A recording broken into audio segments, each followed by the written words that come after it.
Right. Hello, everybody. So good to be here. I'm so happy. I'm Sage Ravenstar. I am a plant medicine coach and a tarot consultant, conversationalist. I would say I don't like really saying tarot reader because I like it as a conversation. So I say tarot consultant or conversationalist with plant medicine people. And today I'm excited because I really love the interconnectedness between the plants and tarot and astrology and numerology and I Ching. Like the longer I'm in it, the more I see more and more how everything is connected. You know, we hear about how everything is interconnected, but the more we practice it, the more it's like mind blowing of how much everything is. So we're going to talk about that. Today is a real kind of a beginner's sort of, we're going to dip our toes in the ocean of it because following, we're going to have a workshop. And in the workshop, we're going to go deeper and we'll take it into a place where you can really apply it to your own life. So I really like I'd like to carry on the tradition of the spirit fire and calling in a plant. And I also felt really inclined to bring in. So we're bringing in I like to bring in, set the container for today, because I feel that that makes such a difference in our relationship to all things. I've got fire, beautiful little water, and then earth. We've got a number of earth things, items here, but as earth, I wanted to call in Yarrow. There was a part of me that was like, oh, call in sage, you're on a sage dieta, and it was like, Yarrow was like, no, no, I need to be here. And so, Yarrow is the one, which makes sense because, we're in Aries, and we're in the second decan, which is connected to the Three of Wands. And I mean, there's all kinds of connections. But it's also in Aries is ruled by Mars and Yarrow. And Mars is associated with blood and iron and such, and Yarrow works very specifically with the blood a lot of times. And at this time right now with the cycles and with the new beginnings of the season, to have a plant that protects us and kind of knows and is able to discern when to get the blood moving and when to slow it down. It's like that yin or yang. It's like, do I move it and do I need to get more or do I have excess and I need to constrict a little bit, and it's really helping us with that. And yarrow is actually one of those plants that if you take a lot of it, you can really connect in a lot of ways. And even a little can kind of bring that place where you can have that connection to the spirit realm. So, and that's why I really wanted to. And the thing is with yarrow too, I don't have the leaves on this yarrow, but with yarrow, with all the feathery kind of, it's like a serrated knife. It's like, and now it's like, you know, especially because we've got this Aries Mars energy. And then we just are at the beginning of, I think it's like Venus and Saturn are conjunct in Pisces. And it's just like this two energies of, again, Venus, very moon, Saturn, Capricorn. It's very like strong and loving and harmony. So it's like taking that and dissecting with the leaves. They cut away, any kind of illusions and anything that doesn't serve us. So Yarrow is here with us as well. And of course, Sage had to come in because she's still brewing, but she had to come in too to be with us here. Okay, so I am going to start a little bit. Some of you know me and some of you don't, but basically for me with tarot, I don't know how many people are familiar with tarot, but many people have so many misperceptions about tarot. And we have all these stories that social media has fed us and uh, movies and all these ideas about this, babushka sitting there, I can see, tall, and that kind of image. But today I'm going to discuss a little bit about the history, not too much, but the history of the tarot, how it differs from oracle cards, and then I want to touch in a little bit on each of how it's connected to astrology a little bit and how it's connected to the wheel of the year, our bodies, our chakras, there's so many different layers and levels. So I'm only going to spend a little bit of time at each because when I do the workshop on Beltane, May 1st, which I thought was a wonderful time to really bring it all in, we'll go deeper into all of those as well. So, um, yeah, for the tarot for me, um, really honestly, it was really my friend, confidant, um, somebody I could go to because I lived a very isolated life. I had a life of trauma and I didn't trust humans. And so nature itself. So the plants and tarot make sense to me because often when I was young, I lived in an abusive family. So nature, I think many of us, that's where we went, was nature. And I also didn't have any relatives or any extended family. And so, it was I lived a very lone wolf. I was like a lone wolf sort of person. And so the plants helped me really connect at certain levels. But once I got to an understanding of that I needed to move through some deeper healing, I had worked with folk herbalism and I did a lot of work in that capacity of working on organic farms and studying herbalism from more of the physiological perspective, not a clinical perspective, but folk herbalism. And then, yeah, the tarot, it's like I went there as someone who I could talk to and receive some guidance. So that a lot of times it helps. And the more and more you do it, the more you understand how, as we move through every day, every week, every lunar cycle, every sign, every year, we go through numerological patterns and cycles. So if we can touch in with those things from a cosmic perspective as well as a material perspective, then walking this walk of intensity that we're in right now becomes even that much easier. So, I'm not saying it's all easy because suffering is also a necessary part of the journey.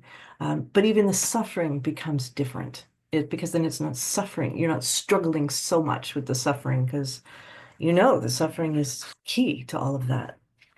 Okay. So I want to just share that we're going to spend about 45 minutes of me kind of sharing. I'm going to try to do my best to I do have ADD and I get so excited about all of this that sometimes it's like, oh, come back down to that, stay focused. So I'm hopefully gonna like be able to kind of compact and cover everything within the 45 minutes so that if we have any kind of questions that we all can kind of share or stories or whatever it is that we want to share it afterwards, we have time for that as well.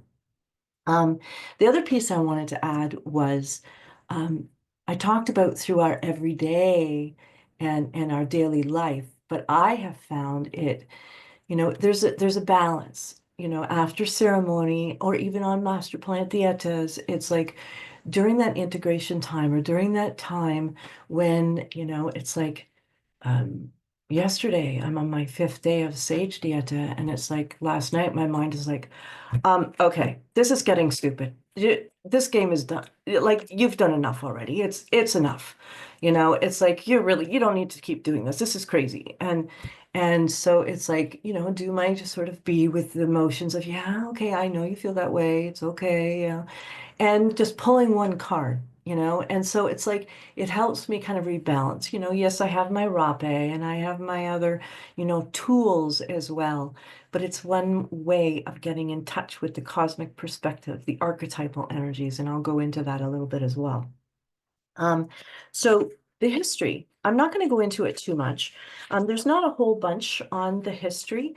But one of the things that I find fascinating, because it's really there's a lot of like disagreement. People don't really know. I think, how could we, right? Because so much has not been written down.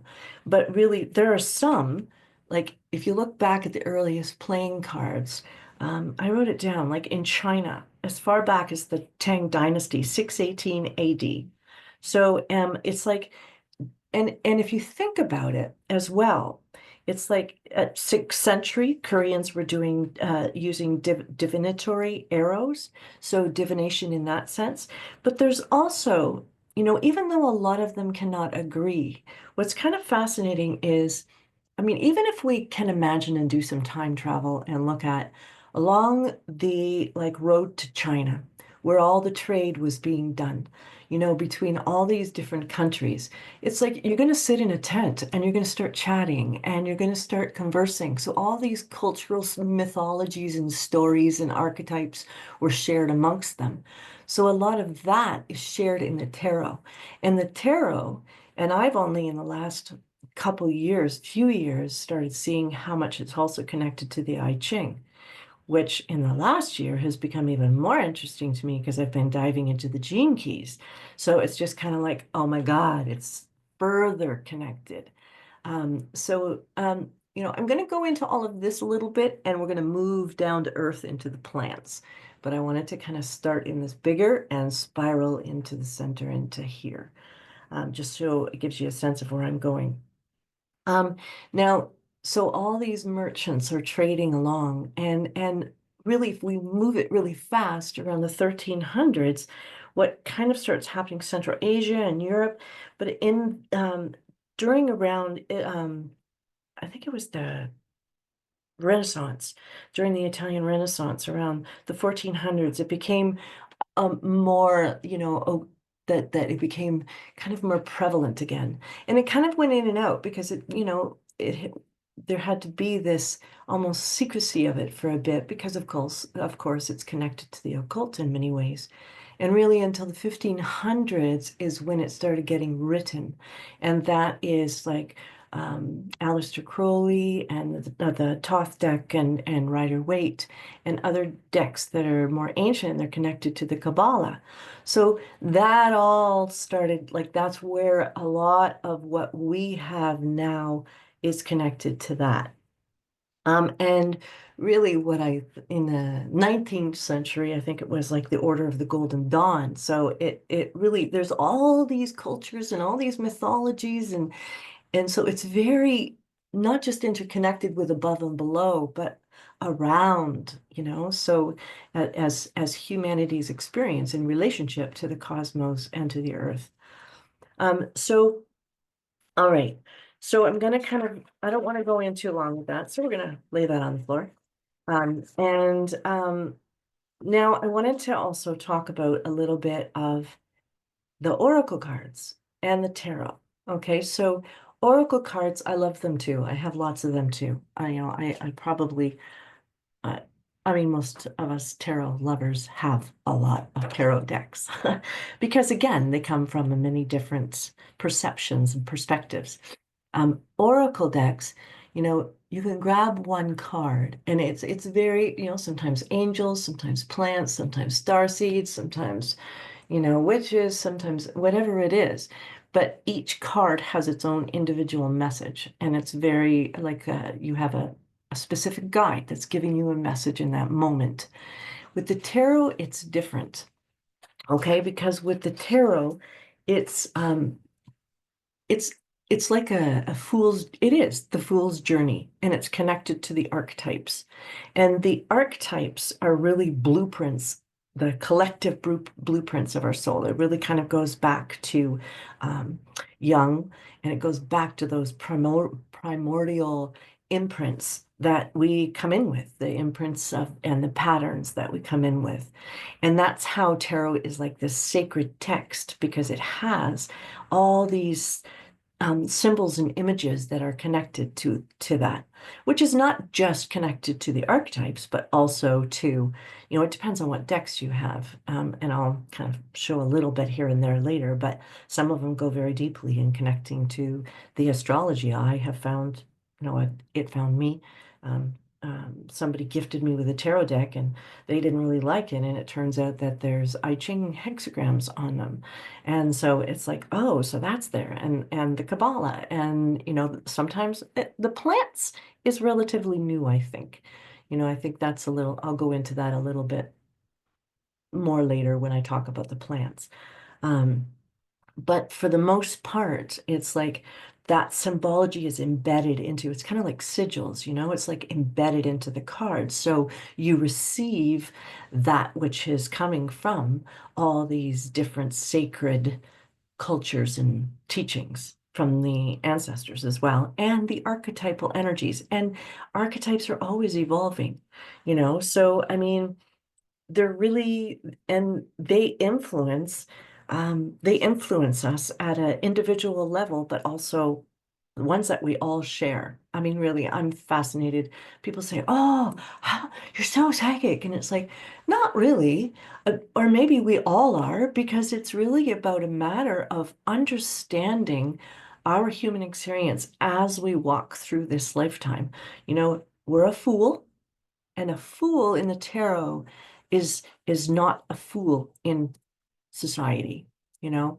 Um, I mean, it could look like a fool and act like a fool, but a fool in essence is that 0 point. It's that place where it's still the egg.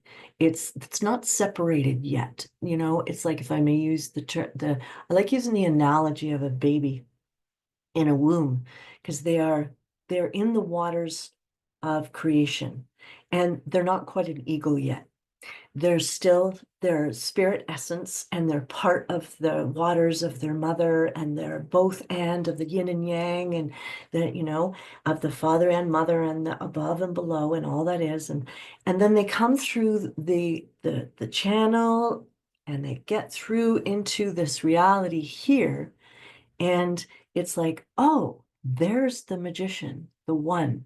I'm not going to take you through every single one because we don't have time for that, but I would like to give you a little bit of an idea of how the tarot works in essence of our journeys. So with the I'm just double checking before I'm like, okay, Sage, take a breath. Make sure that you're focused. I am. Okay, good. Um, So the 0 then comes out. There's a 1. There's a seed that is now here. That's the magician. The magician is the ego has come forth.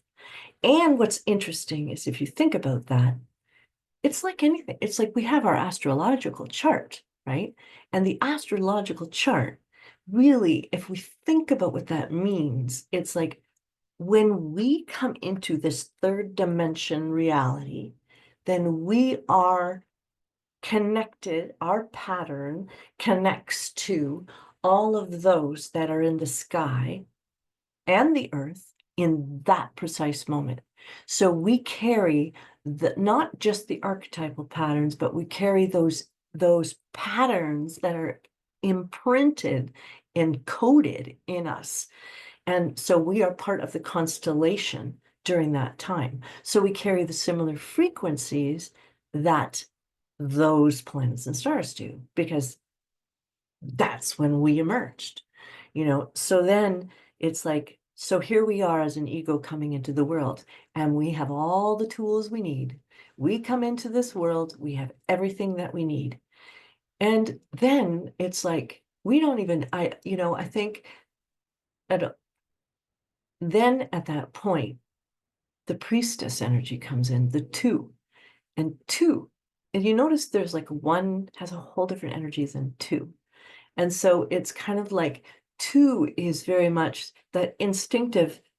They recognize they have a body, and they start feeling and crying. And I'm not saying they recognize that as if I know what I'm actually talking about to that extent scientifically, but I'm just imagining, as an infant comes out, it's kind of like there's this instinct, I'm hungry, cry.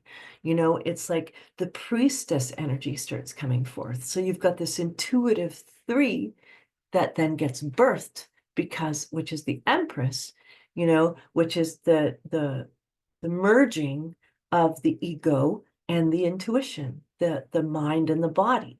So it's like, then the mother energy, the Empress, is like, okay, I am here.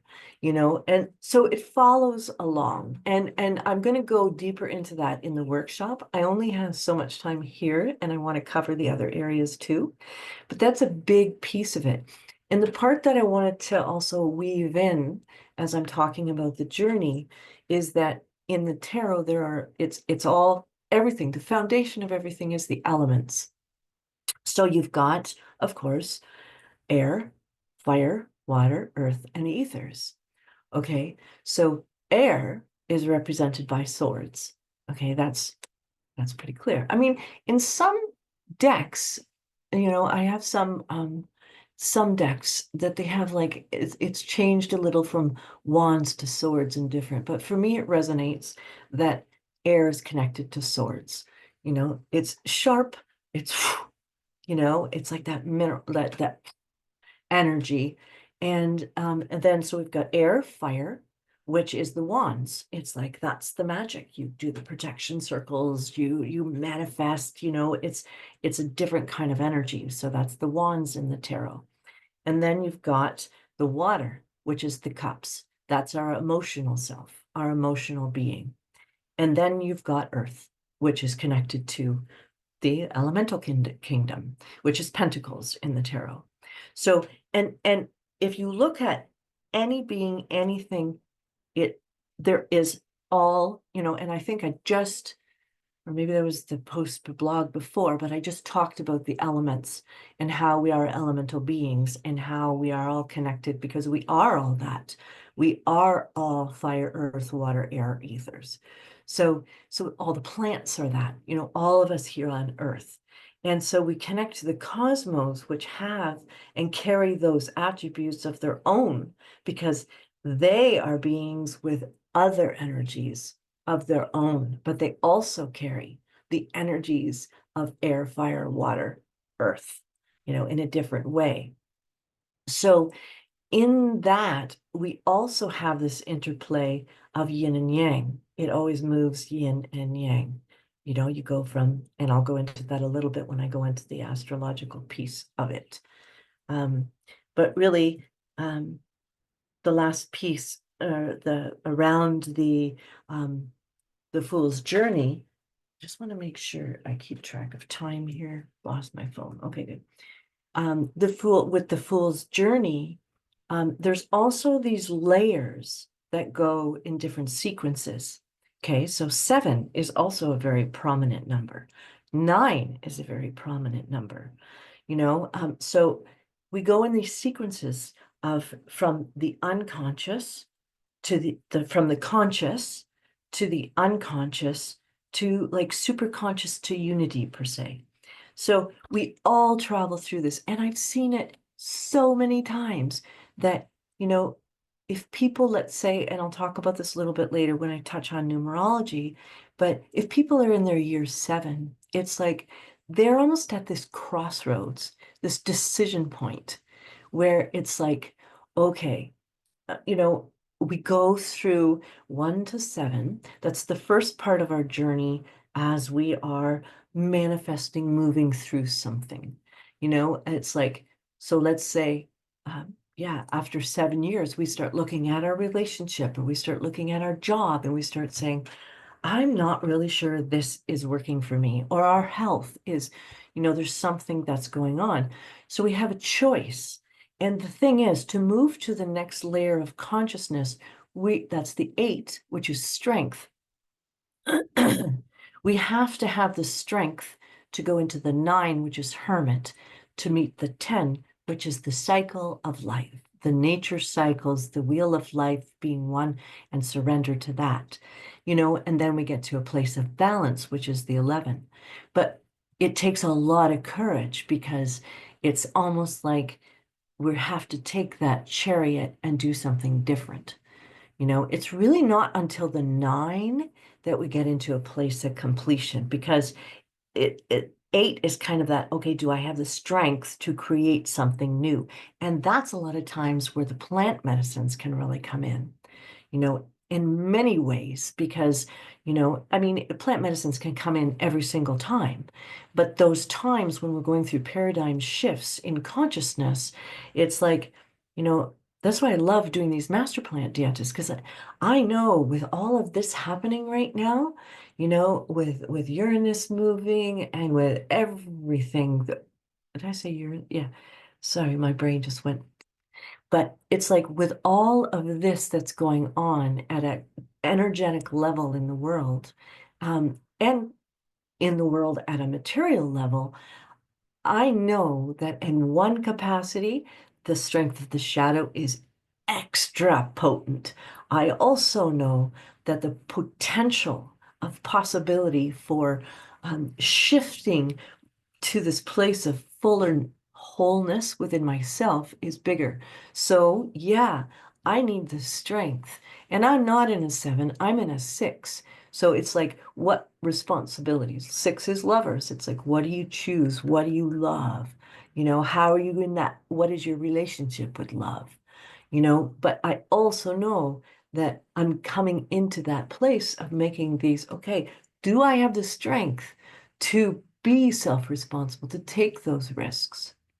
And that's where, a lot of times knowing which plant medicines resonate with where you are.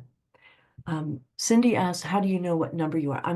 If you want to keep that for Q&A at the end, we can talk about that. So, yeah. So that's that piece around moving from one layer and level to another, because then at the second layer, the third layer is the devil card, because we're getting so deep into the shit that into the old programs, and we're feeling, oh my God, I'm 62 and I'm like, oh my God, I still have that program in my head. It's still there. I have done healing for so many years, and there's always more layers and levels. So it's not like this is oh, I made it to the world card. I'm in union, I'm here, And I used to get frustrated because I was like, if I could just get over there, I just want to get over there. And it's like, there is no over there. That's very patriarchal, linear thinking. Life is spirals and circles, and that's one of the things I found this deck. It's called the Witch's Wisdom Tarot, and I have never seen a deck like this in all my years. And I wouldn't recommend this for a first one, because I would actually recommend the Rider-Waite deck, because it's very original. The Thoth Tarot is very challenging and difficult to understand because he includes everything in there in a very abstract way. But the Rider-Waite has a lot of the traditional symbols, so if you're starting out.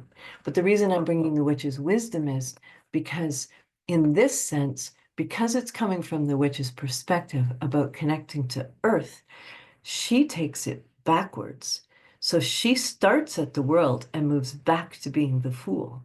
And so it's kind of like, yes, we move through the wheel, but then to take it back to apply that spiritual union in our everyday life as human, messy, bloody, gucky, mucky human beings.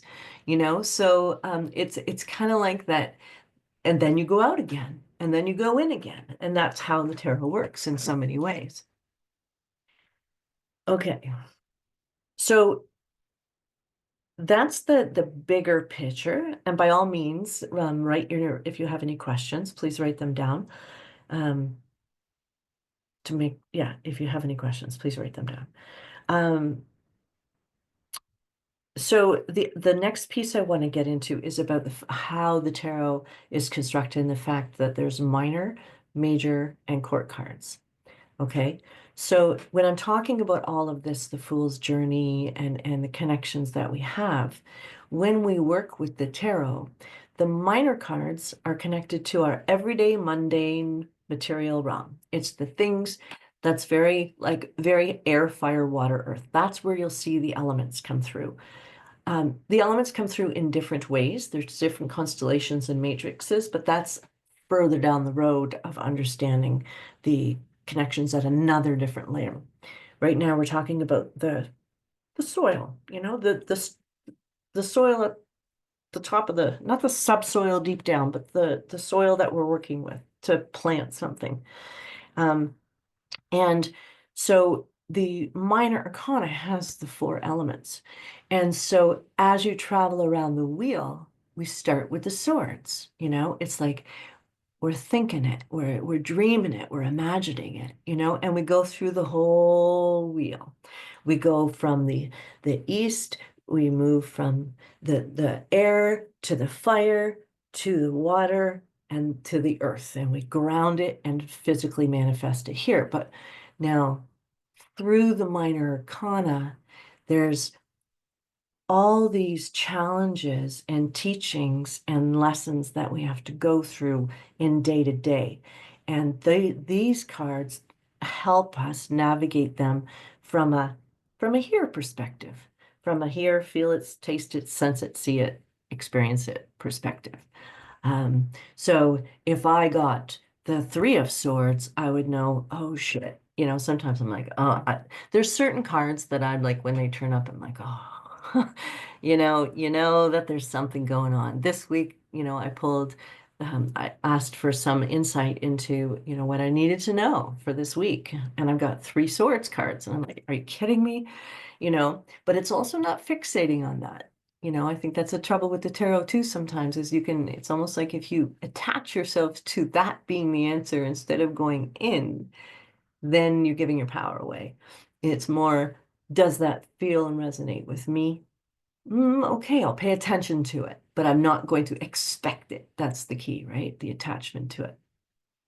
But swords is of course the mind, and it makes sense that the sword, the whole all the way from the 2 to the 10 is all, there's a couple cards in there that help with the challenges, but swords is a very difficult one to navigate, which makes sense. Our mind is very difficult for us to navigate. It's often the thing that pulls us away from our expansion, and brings us into a lot of different places that may not necessarily be the best for us.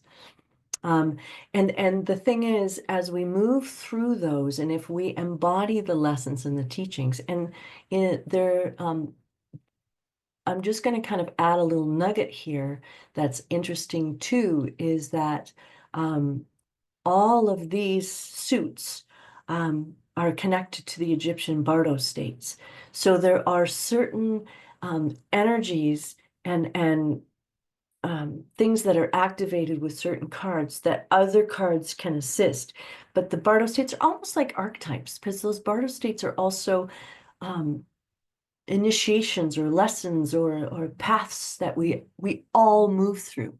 How we choose to respond to them is a key, and we hear that a lot. It's not about the thing itself, it's about our relationship to that thing. And so it's the same thing with the tarot. It's like as we move through these, it's like the Two of Swords, it's like, okay, I need to be still. She's got her swords here, and she's like, all right, I need to, the ocean's behind her, ocean being all her emotion, and she's not in the old anymore. She's not in the new yet. She's right in the middle, but she doesn't really know. I don't know. That's not really good for me, but it's very familiar. I don't know anything about that one. It's very intimidating. I think I'll stay here for a bit, and if we can stay here, protect our heart a little bit, and not open ourselves wide to, I'm so, then it's kind of like we can gracefully move forward. Now, the difficulty a lot of times, and I'm using swords as a reference point here because it's so relevant in so many ways in the tarot. In the workshop, I'm going to go a little bit deeper into each one, even more so. But in this case, I want to be able to leave space for conversation. But so here I am, and I'm like, oh, do I go forward with that? I just need to breathe. Breath is also air, right?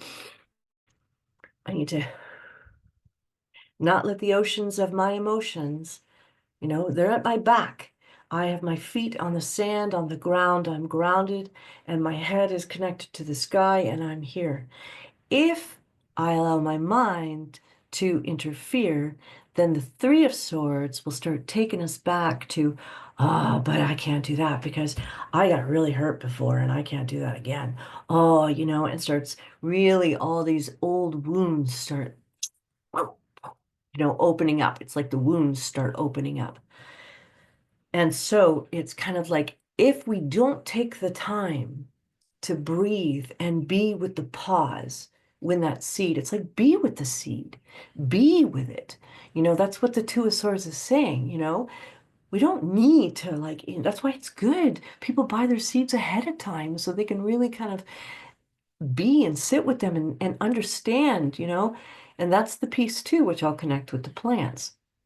If we can understand the plant, the seed, the essence of that more, then we'll have more of an essence of how it's connected to what it is that we're seeking or what we need inside.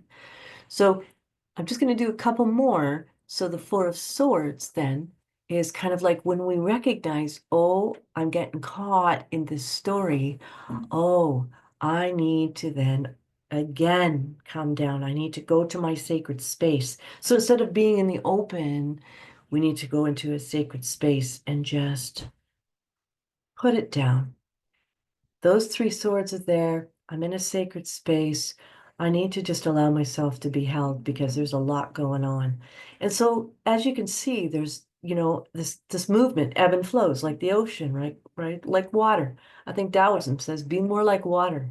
If we could be like water, we are water, really. So, you know, and I could go on and on, but it would take, I mean, I generally teach this course. I mean, when I first started teaching it, it's like a 6-week course. So it's like, and I'm packing a bunch of stuff into a webinar, but I just wanted to give you a peek, a sneak peek, so that if you feel, oh, I am interested, then it's worth investing into the workshop, right? And if it's not, then you know. Um, so the minor arcana is that. The major arcana is what I was talking about when I was talking about the fool and the magician and the high priestess and the empress and the emperor. Those are the overall soul story. That is our cosmic story. That is that which is in the other worlds. So it's like those are the big picture. So whenever you get major kana, sometimes if I'm doing a reading and somebody gets, let's say I'm doing a Celtic cross spread, there's like 10 cards and 6 cards are major arcana. I'm like, whoa, they're in a big thing going on in their life right now. This is huge because it's not just the mundane things that they need to pay attention to. This is their soul. This is connected to many lives. So whatever they're going through right now, this is big, that kind of thing. Or that guide feels that you really need that extra support to come through and that's when you really start pulling on those guides. Now the court cards are interesting because they're in the middle. Okay, so it's almost like I think somebody referred to them once like families, like royalty. They said royalty. I don't really like royalty, but that's the hard part sometimes. That's why there's all these beautiful new decks, because during the time that the Rider-Waite was made was very, heterosexual, homogenous, male, husband, wife, the political, the kings and queens, it was very much that. Um, so I would say families, and but they're like leaders of certain elements, certain parts of the land. So there's ones who rule over the earth, ones who not rule over. See, again, that language I don't like. I still carry that. Like I said, it's so deeply programmed, right? And language is such a big key. Um, so they associate, they're responsible for, and that's what the role they've taken on, that they say, yes, I will do my part to bring in the harmony, to do whatever needs to be done, to create this wholeness and this connection between the above and the below. They're like the mediators between the people and the gods sort of thing. And so it's like there's pages. They're called very many different things now. You know, there's many different references and many different decks, but it all goes back to the pages, the knights, the queens, and the kings.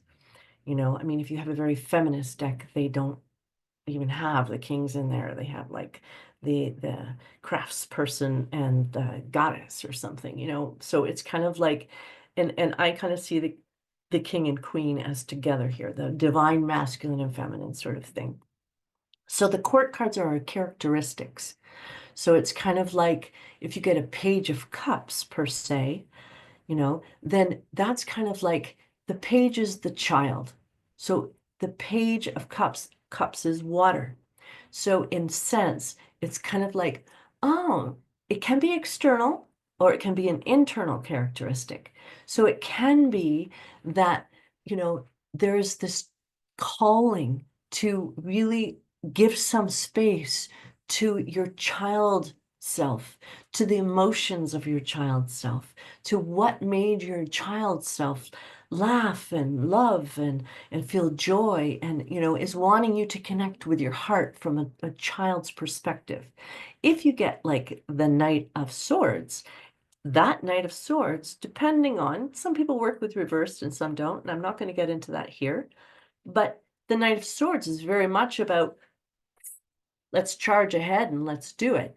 And it's almost, but he goes from his mind, and he can be too much. Knight of Swords can be very that, and that's what happens a lot, that impulsive, you have that new idea, you don't go to this place because it's like so exciting, or the passion, that you feel with the fire is so exciting that we get carried away and we just jump and we react.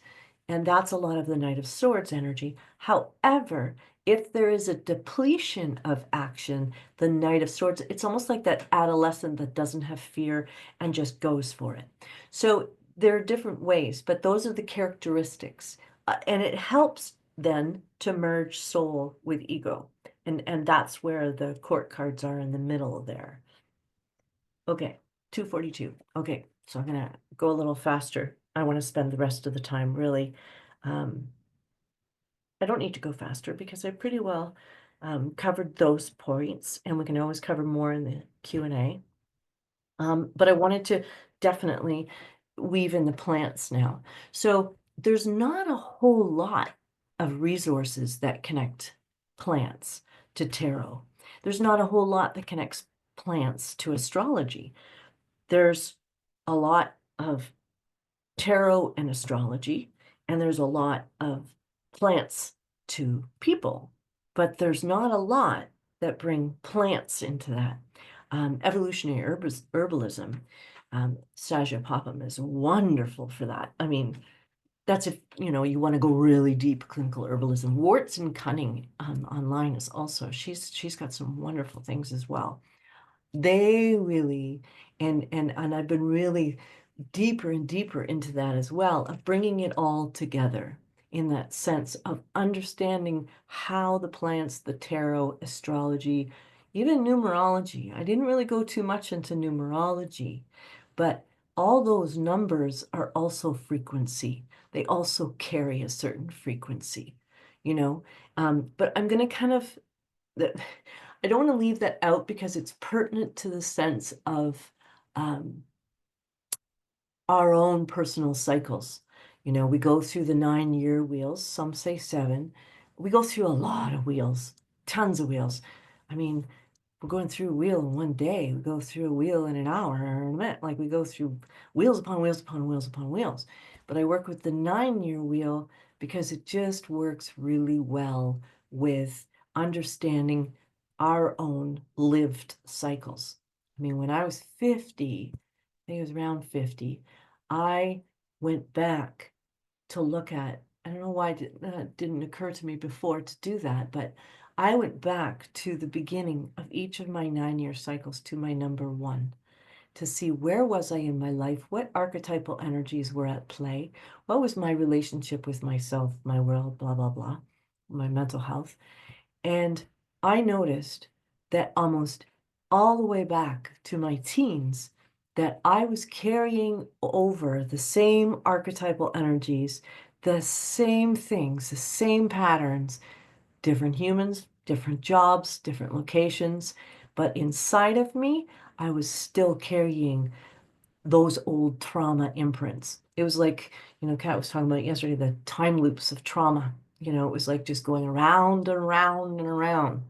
And so if we can recognize where we are in that cycle, then we can also recognize, okay, what plants, what archetypes, what aspects of, you know,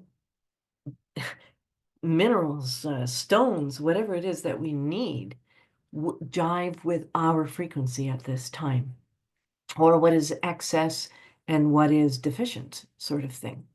And so as we now bring in the plants, of course, also carry that energy of earth, fire, water, air. They also, whether it's the root, whether it's the stem, the leaves, the flowers, that all is also has its own constitution and is connected to the different planets and the different signs. I mean, they correspond, to different planets and signs. And I think, like Saj said, that we can read that. And that's where, I got stuck because I have this old pattern of mine where my mind, I'm a Capricorn, it can be very strong. And because of my trauma, disassociation, I was like a walking head. So to connect more with feeling, and we can learn a lot by, or we could go to books. Which plant corresponds to Saturn? And it's kind of like they'll tell you, but we don't really know why or how or understand the ground underneath. And if we don't understand our roots, if we don't have those roots and understand the soil and what's deeper down underneath where that plant is growing and the ecosystem around it, then it won't really, the relationship's not going to be intimate. The relationship is not going to have the same depth as if we just, hey, how you doing? Okay, I'm good, thanks, bye.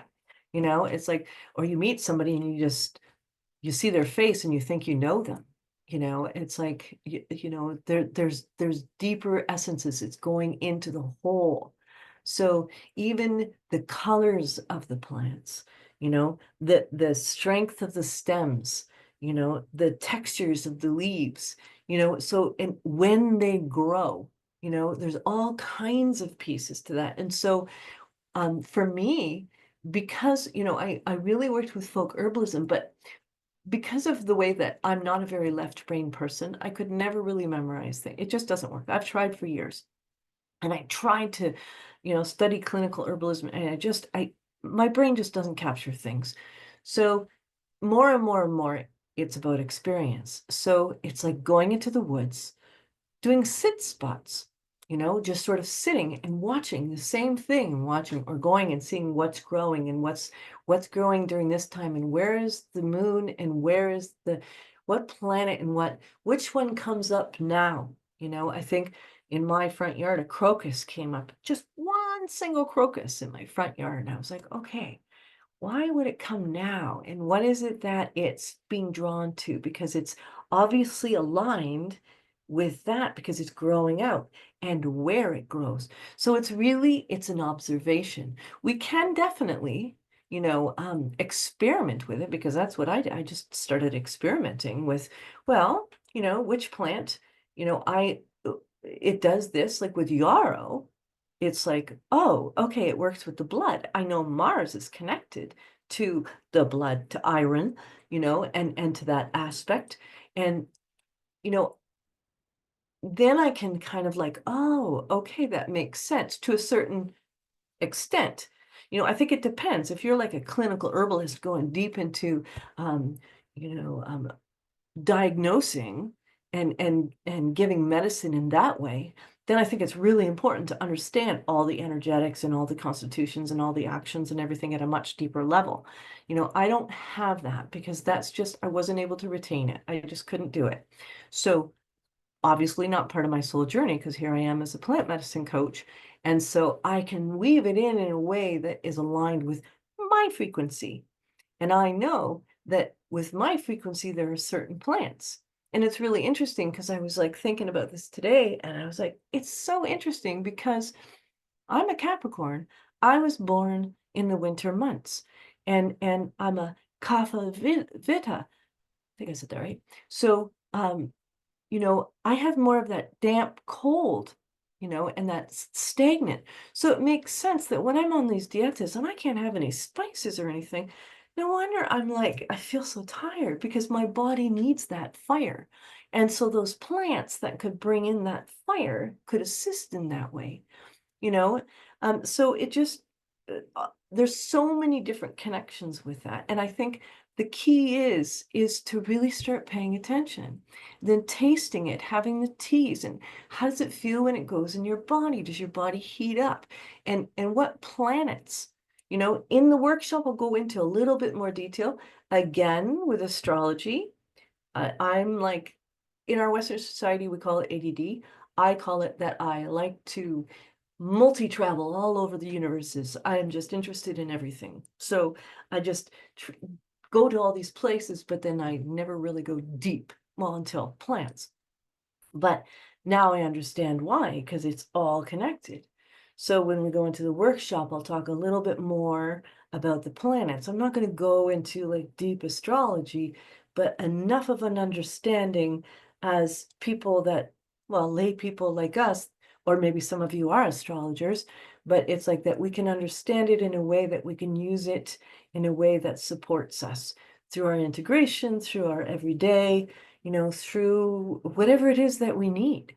Um, it's really about experience more so than, I mean, you can definitely look at books, even with tarot. I do these community tarot hangs, and I always invite people, don't use the books first. Use your intuition, just guess, just look at the symbols, look at the images, look at what you see there, and what do you feel? And it's the same thing with the plants. What do you feel? And then when we can bring those two together, and there's certain tarot cards, because the tarot is connected specifically, not just to the sign, but each decan, because the astrology is 10, 10, 10, 30 degrees. It's 3 decans. Each one is corresponding to a different tarot card. So then there's different plants. Like it just goes on and on. There's rabbit holes we could go down for sure. Deeper than rabbit holes. I don't know how deep rabbit holes go. But okay, let me just, I feel like I'd like to leave it there because I feel like our questions could even take it in different layer and level if people want to ask or just share, to leave space for that. So if anybody wants to get it going, Cindy, you had your question. I don't know if you want to start there. We could start with that as a starter point, is when you say, how do you know what number you are? So that um, is something that we're going to go into a little bit more depth in the workshop as well. But basically, to do it on your own as well, is that you take the month and day of your birth, not the year, just the month and date, and the current year that you're in. Now, there's also, that's a little bit convoluted, and I've had to kind of play with that over the years because I worked with somebody who was like, oh no, it's 2025, so that is the number that you use. Is if your birthday is, let's say, in July of 2025, and so they say, oh no, but 2025 starts in January, so you're in that number right away as soon as we hit January. But to me, that's a man-made Gregorian calendar. And so I like to go with the cycles of when did we emerge out of the womb into this frequency, into this material plane. So, and we live in a collective, we live in a society that strong frequency of that is the next year. So people that have their months later in the year, I find often they carry the frequency of both numbers, but you have to add them up individually. So it's like minus January 14. So it's like 1 plus 1 plus 4 plus 2. So you add each number individually, and then you bring it down to a single digit. And that's the number that you're in on the wheel. And I will go in a little bit as well. I mean, that's also going to be jam-packed because there's just so much. There's so many layers, but I'll go in as well a little bit to the essence of the numbers. And once you understand the tarot and the numbers there, it all just kind of like starts rolling together like a hill. What's her name online? Um, um, yeah, Lindsay was sending something on the chat. There's also Christine Delory, I think is her name. She's like amazing of knowledge, and she's got some books, and you can even like on your daily cycles, the day within that, you can break it down even further. So does that help, Cindy? Very cool. Okay, does anybody else have any questions they want to ask or anything they want to share about their experience or anything around the tarot? Mary Greer's work. Oh yeah, definitely. I and Rachel Campbell, Susan Chang. Well, Susan Chang is a little bit very, very deeply goes into the tarot. So she gets pretty deep. Um, but some of those, and especially the one that you just mentioned, Mary Greer, she also has a lot. Like there's some authors that have been doing this for I don't know how long, and honestly, it depends on how deep you want to go, and like it can get pretty complex. So it's like sometimes I think starting with the basics of just playing with your cards. To me, it's like playing with them and pretending you're in the card. It's like they're mythological stories, and so you can become part of the mythological story and really you become that knight on that horse and do a visualization and be in the field and feel the wind and or are you the sword? It's like that kind of thing and really looking at the colors on it, like, and so it's going into those symbols and feeling them rather than studying is definitely if you want to go deep is a wonderful counterpart to have with you, but um, experience playing, because really that comes from the child, right? It's about the child. That's the piece. The fool is the one, that has all the information.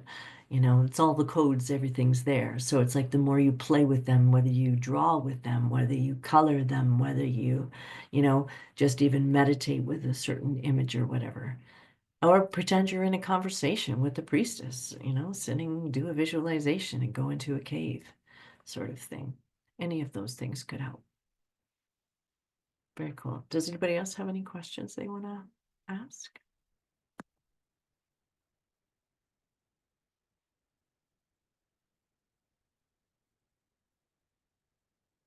Everybody's being either shy or Maybe a quick question.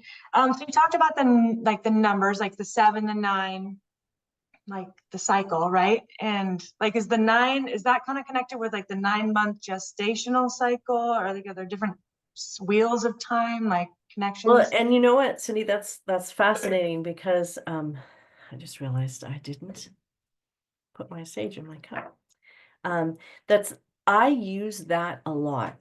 That analogy of even pregnancy in my readings sometimes. If people are comfortable and familiar with that, and if that resonates with them, because really, if you have any experience with anybody who has been pregnant, and or you have been pregnant yourself, the archetypal energies of that 1 to 9 are so, you think about it, it's like the first month, it's like, oh my God, oh my God, you know, wow.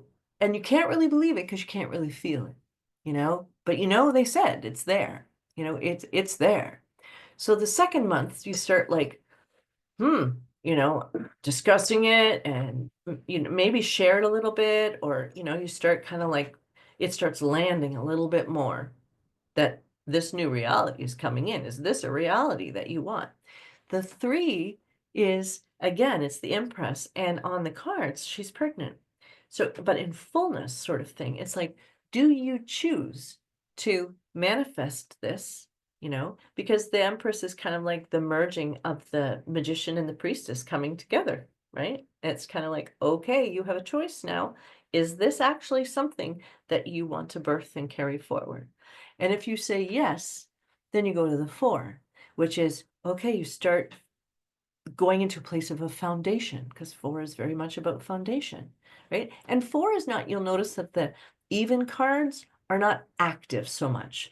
They're more harmony, and you can divide even numbers so much easier than odd numbers, you know? And so four is very much, and it's the elements, right? Four legs and four directions. And so you create this foundation. Now, once you begin, then five is kind of like you start feeling a little bit of movement, and oh, changes start happening to your body, and there's things happening. And five is a tumultuous, like there's a lot of change, there's a lot of things that go on. And five is connected to the Hierophant because they're all connected to each other. And five is connected to the Hierophant in the tarot, which is very much the old traditional teachers. It can be, which teachers do you listen to in the Rider Waite? It's like this priest, and is up there, and there's other people down here kind of like listening and worshiping him, sort of thing. And it's kind of funny because it's kind of like, I believe, and sometimes I still need to refer to the charts, is that the Hierophant is connected with Taurus, and Taurus can be very stubborn and not want to change, right? And so it's kind of like, or they can actually be their own, and then go into the six and start creating some beauty, and they start feeling the beauty of it, so it's kind of like it keeps moving like that through the tarot.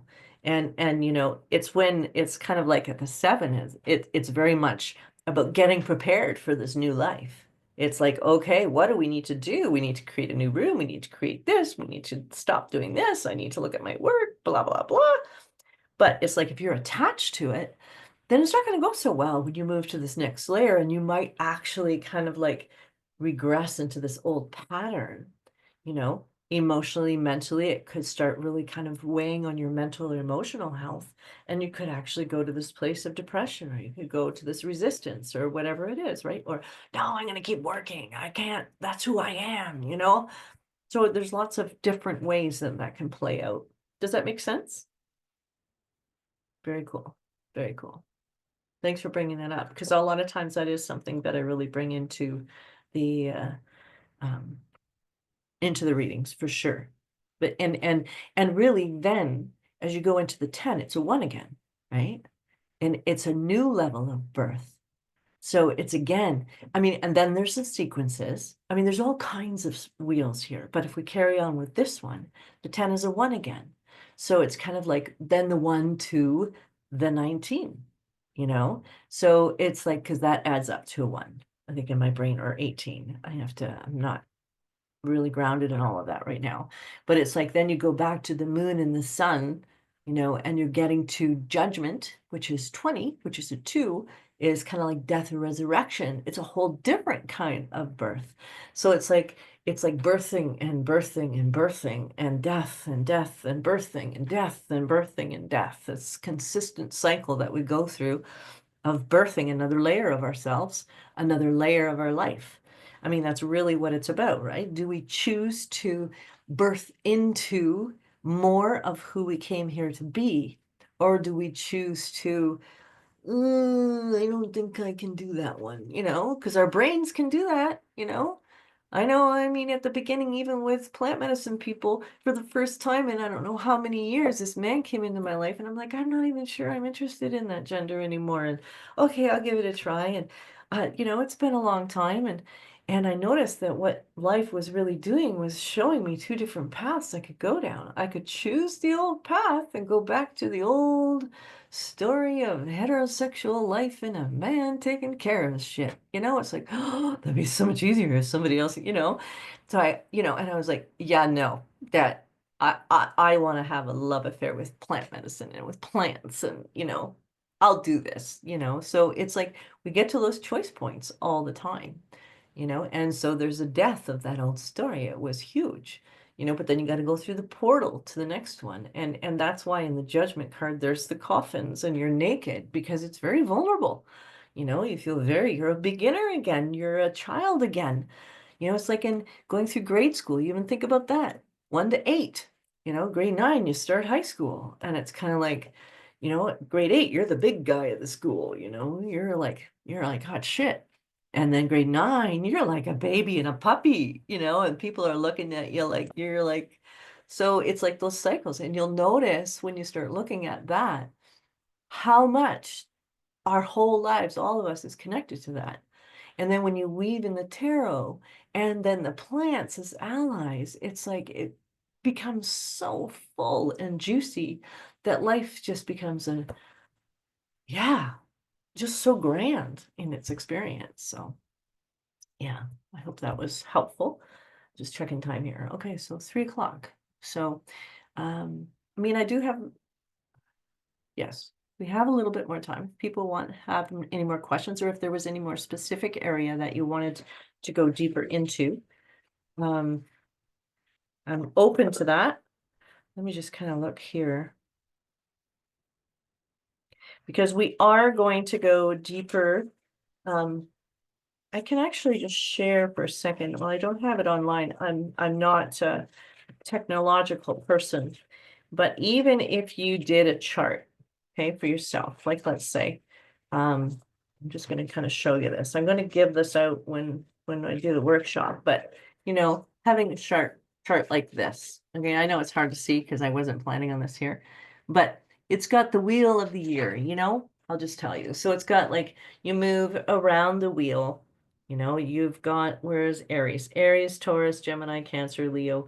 And in here, it's like there's also cardinal, mutable, and fixed, right? So there's also cardinal plants. There's also cardinal cards in the tarot, so it's kind of like, so Capricorn, oh no, I'm just using that, but let's say Aries, because we're in Aries. So Aries, it's fire, it's Mars, right? And it's the new beginning of a whole new wheel. So it's 2 of Wands, 3 of Wands, and 4 of Wands. 2 of Wands, we just kind of passed. We're just entering the 3 of Wands. So it's almost like 2 of Wands is, we have this vision, we have this, if you can imagine, really for me, I feel the year starts really, not starts, but around Samhain, which is October 31st, death, and so it's the void before the sun cart starts coming back at winter solstice. So you've got this void it's the death. You're at the place where there's nothing else you can harvest from the garden. It's like you're getting into the darkness of the year. You're getting into the crone energy, into the north, into the cold. It depends in the northern hemisphere. Speaking from the northern hemisphere, so you can flip it over if you're from the southern hemisphere, but most of us are from the northern hemisphere here. And so it's kind of like, here you are at Samhain, and it's kind of like this death. And then there's this void, but that's the dream time. And that's the time to connect. And this is the unfortunate thing, is that we don't, because we live in a society that is always wanting to be yang. Just keep going, going, going, going. How come things aren't moving? I got to keep going. And we try to force ourselves to go. And we got to play the game to a certain extent, right? But to create the spaces and time to be in that void, in that pause. It's like, okay, review that which was in the past cycle, year cycle, but also look at where you are in the 9-year cycle, so it's kind of like, all right, like for me, I'm in a year 6.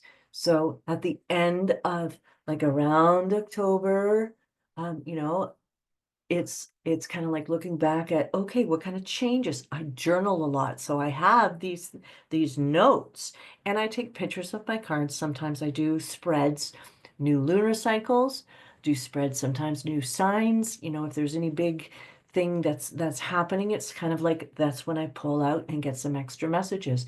And I can also ask about plants. There's like I use this a little bit. Oops. The Herb Crafter's Tarot is one that does tie plants to tarot. And that's very, I find I use it sometimes. It's a real nice, it's got a lot of art, craft and herbalist practices that you can actually integrate into your daily practice to use. So that's actually a really wonderful way of bridging it. I also, I really love, I've got this Heindel tarot. This is the one that got gifted to me, and this is the one that's connected to the I Ching. So I bring it, weave it into the gene keys. Then I also weave in those energy because it's all connected to astrology. And then it's like, okay, these are the plants that could nourish me during this time. So in October, I'll be looking at all of those things from the year before and kind of like, okay, what do I want to bring forward into this next wheel? And knowing 5 is so much about change. And really, I did really have to really look at what teacher and leader meant to me. I mean, last year when I did my Sage Dieta, this is the second time I'm doing it with Sage. She, she was a he at that time and kicked my ass, and I had to really learn about um, leadership and power and letting go of these old stories of separation, and of doing things the old way. And so it was really dropping away and knowing coming into a community that is so much more about a new paradigm of what leadership and community and harmony and interconnection means, and working together and collaboration and respect and all of that, when my old story was very much I was the teacher, and then I always kept myself separate. I had such difficulty with relationships. So it's like, and so this 5 was really, that was the beginning of the 5, was my sage saying, okay, you need to throw all that crap out. There's no time for that. And then also other things, old practices and old places where I was working with, they all kind of, lots of change, because now it's like, okay, now you're developing what your responsibilities are in giving and receiving in love in a whole different way. And that's the 6. What do you want to manifest for that time? And so during that dreaming time, that's a big piece of it, is reviewing it. Then when the sun does start making its return, I start getting a little bit more clear about, because sun is action, right? And sun is very much, there's a sun card in the tarot, and it's fire, so it's action. So it's looking at which tarot cards connect with that, and which plants can manifest that, because here we are in the middle of winter, during that time. And it's like, okay, so that time is about kind of starting to get organized with my thinking and starting to maybe, a lot of people with gardens, and I used to do that when I had bigger gardens, was very much about starting to pick out seeds. Which seeds do I want to plant next year? And how do I want to plan my garden? So those next couple months are very much to do with that. So yeah, there's a lot of pieces to that you can take forward. So I mean, and we're going to go into this more in the workshop, but I really wanted to show how we can carry it over, because now here we are in Aries, and that's why I also carry it with Yarrow. It's kind of like, okay, let's get clear. Let's put up those boundaries. Let's really get connected. And what do we need to move, and what do we need to kind of like do this as we are beginning? Because Aries is that fire. But a lot of people think, and I just want to say this before we end here, is a lot of people think because Aries is connected to Mars that, oh, it's such a strong ego, independent, strong card. It's the beginning. And every Aries I've met, that'd be a challenge. You're the first one getting that fire really going. Taurus gets to see lots more blooms. Aries is kind of like still there's storms and there's that in between, and they got to get that flame going. And that's the beginners. That's the 2, right? It's like, ooh, that's challenging. Yeah, so Courtney, you might know what I'm talking about. So yeah, and sometimes we don't see that sensitivity underneath, but remembering that softness is there because it is a beginning. That 1, that 2, the aces, by the way, they're connected to the magician, the ones. They're connected to everything because they're the potential of the seed. The aces are the potential. The 1 has the potential. It hasn't gone into because it's not really till 3 when you form that triangle where that, like the Empress, where it's manifested, the 1 and the 2, there's no connection there yet. It's when it's connected. That's like body, heart, mind, soul, right? Body, heart. You know what I mean? So anyway, yes, Cindy. A quick question on the numbers. So if I calculated out my number and I got 19, would I go 1 plus 9 and that gives me a 10? That gives you a 1. That gives you a 1. Okay. Ah, no one. I get. Oh, that's so funny. Sorry, now it's like, because I know you, it's like that just made everything so much more sense. So I'm a 1. And that, Yes. Are you in a 1? You did it for this year? yeah, this year. Yeah, Yes, you're this year. in a year 1. Yeah. Okay. And I was born, if I do my birth number, I was an 8.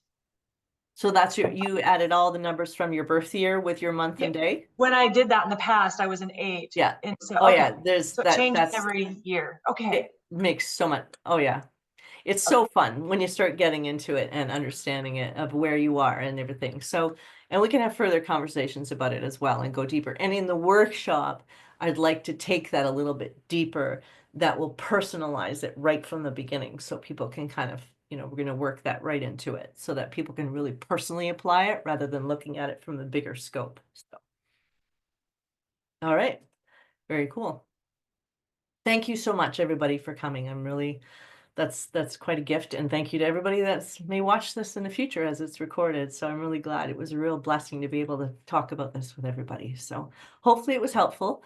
If you're, want to go deeper on an individual level and, work with it as a reading, you're kind of applying plants to it and working with it during your integration, that I also do the one-on-one coaching on plant medicine people too. So, but also keep your eye out. It's on the website for the workshop, May 1st. Right on. You're welcome. Thank you so much, everybody. Have a beautiful weekend. Bye-bye.